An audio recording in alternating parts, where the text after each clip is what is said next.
Ladies and gentlemen, welcome. Hopefully, you are having a fantastic day out there, morning, afternoon, or evening. Thank you so much for being here. Hope you're doing well. Let me turn off the sound on my phone so that it doesn't go ring a ring ring while we're talking. And Morrissey's a singing. Morrissey, listening to the track Hairdresser on Fire. Hairdresser on Fire. This is coming off of the compilation album Bone and Drag, released in 1990. We are listening to this because it was suggested and sponsored by Caden. So, Caden, thank you so much for the request. Thank you so much for the support as well. I appreciate that. And the track had also been suggested by Ebo Thrasher, Robert, and Kevin Motram. So, thank you all as well. Hairdresser on Fire. Did you get a bad haircut and so you're taking that out on him? Or is this like your hairdresser's on fire? Like they're really like putting some effort into this. There's only one way to find out. Let's go ahead and listen, discuss it after. Here we go.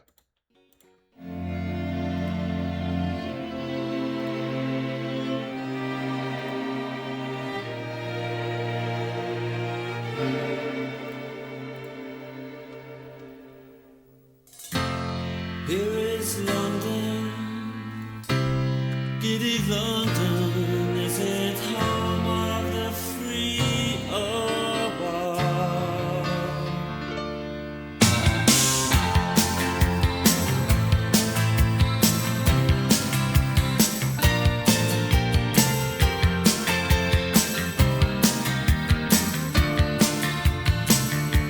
Very nice piano playing there. Can you squeeze me into an empty page of your diary and psychologically save me? I've got faith in you.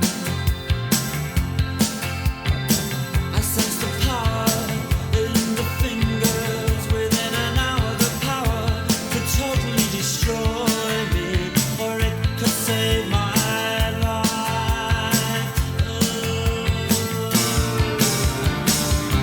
Here is London, home of the brash, outrageous and free. You are repressed, but you're remarkably dressed as real. That's a good line. And you're always busy, really Oh. busy. Ugh. On fire, all around Sloane Square. Nice break on the tom there. So busy scissors, hairdresser on fire.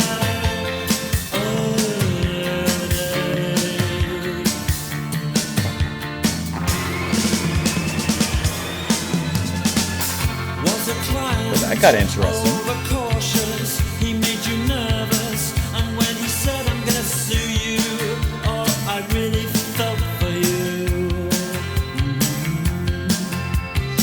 So can you squeeze me into an empty page of your diary and supernaturally change me, change me,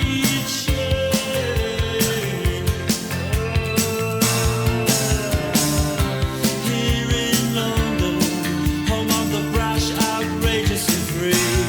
You are repressed, but you're remarkably dressed as real. It's stylish. Always busy, really busy. I like the drive in the chorus here. Hairdresser on fire, all around. I like how that lead goes into the build. And you're just too busy to see me.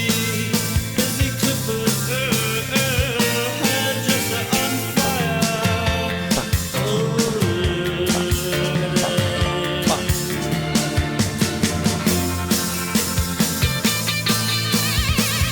Yeah.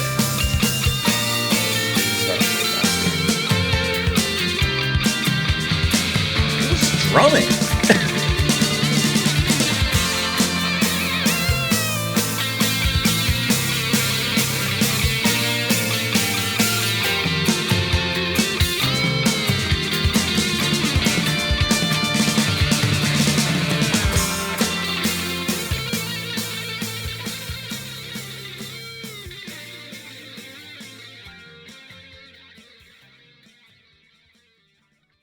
Maybe it's the drummer who's the hairdresser, because they're on fire. Not only the obvious at the ending, which was sensational, he was allowed to let go. Whoever was drumming was allowed to just let go and go off for a second. But even before that, I love how the drums played, especially in the chorus, where obviously you switch off or into the bat, bat, bat, da, bat, da, bat. And then halfway through the chorus, there's that little fill that brings in the toms, typical. But the fill doesn't just act as a fill, it acts as a transition, because now from that part forward in the chorus, the toms are used kind of as the driving rhythm. So that was just really cool and smartly played and performed by the drummer, of which that's going to be Andrew Parisi. Andrew. Fantastic drumming, like really, really brilliant, especially the moment he gets to go off there at the end. He takes his time, he takes his lap, and he says, we're going off.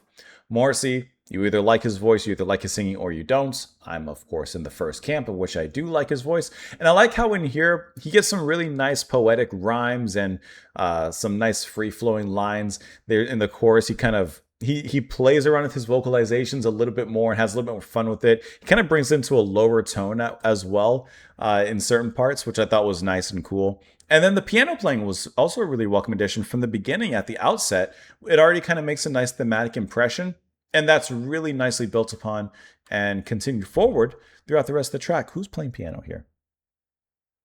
Actually, I don't know, because I don't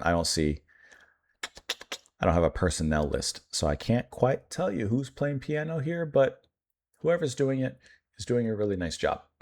Doing a really nice job, and it's incredibly melodic. And the track has a deep sense of melody while also having a little bit of a heaviness to it. And heavy in the way from Morrissey, not like, Metallica or something. I like the airiness here, like the piano with the guitar especially there too. Gets into the typical jangliness that we would hear, but it still feels good, right? That's a great melody with the guitar and piano. And then the chorus. Where's the chorus? There you go. That. In less abled hands, those vocalizations that Morrissey does would sound silly, contrite, just like, what are you doing? Cheesy, weird. But in his hands, he's able to perfectly kind of swerve that into something that just sounds cool. It sounds cool. And you can't argue with that. Well, I mean, anyone can argue with anything. It's subjective, but... All right, let's see if we can figure out what the track is about. Here is London, Giddy of London. Is it home? Yeah, sometimes you'll notice, I scroll up and I see there's information here, but I scroll back down because I'm not trying to read it and I don't want to accidentally get... I want to get my idea first, and then we'll look at what it could be actually about. Here is London, Giddy of London. Is it home of the free or what? Can you squeeze me into an empty page of your diary? Can you just fit me in there? And psychologically save me? I've got faith in you. I like that. Can you fit me into just one page? Come on. I mean something to you. I want to mean something to you so that I'm worth you writing about me in your diary. I sense the power in the fingers. Within an hour, the power could totally destroy me. Or it could save me. Is that in the power of the fingers writing in the pages? Here is London, home of the brash, outrageous and free. You are repressed, but you're remarkably dressed. Is it real? If you're repressed, there's something you're repressing about yourself inside, but you're also remarkably dressed, which is very outwardly the opposite of being repressed. And you're always busy, really busy, busy, busy. Hairdresser on fire all around Sloane Square. And you're just so busy, busy, busy. Scissors, hairdresser on fire.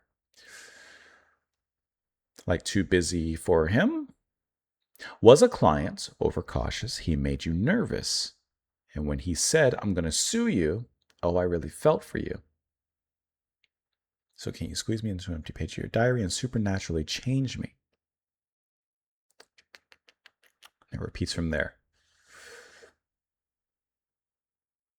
Well, I got no idea what it's about, so let's read a little bit about the song and see if we can figure it out. It says the song features lyrics expressing Morrissey's frustration with being unable to see his hairdresser. Okay, is that it? In addition to its appearance on the Suedehead single, this has also appeared on the... Since its release, the song has been critical or has seen critical acclaim for its jangly string-inflected music and Moore's witty lyricism. It's become a fan favorite. At the time of its release, it was rumored to have been inspired by the Joe Orton Kenneth Hallowell piece, The Boy Hairdresser, or alternatively Manchester hairdresser and disc jockey Andrew Barry, who had been a friend of Morrissey and Johnny Marr. Morrissey rejected those explanations, commenting, "No, it's just a very simple song about trying to get a hold of a hairdresser." I've never had that issue. So that's all this is. That's all this is. He's literally is just about trying to get an appointment. Andrew Morrissey, who performed on the track, recalled, "I think it did stem from a real incident. I think Morrissey had been to a Tonian guy and hadn't quite been shown enough respect. You can imagine all kinds of interesting hairstyling ideas being discussed over Morrissey's head as he sits mumbling, 'Well, actually, no, I just want to keep me quiff.'" Morrissey further commented that he always liked the song. I mean, yeah, did you hear his drumming in there?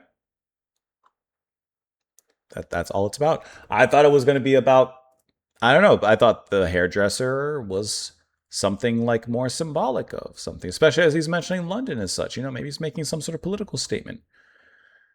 But apparently not. But, I mean, looking at the single cover, I mean, I'm not a hair expert, but it looks like he's got his hair fixed. It looks like he's pulling a model shot there. You could slap a Calvin Klein thing there. Anyways, let me know what you guys thought of the track, of course, down in the comments. I appreciate you all being here, Kate, and thank you so much for sending in the request. I hope you all have a fantastic rest of your day, and I will see you all later. Bye, guys.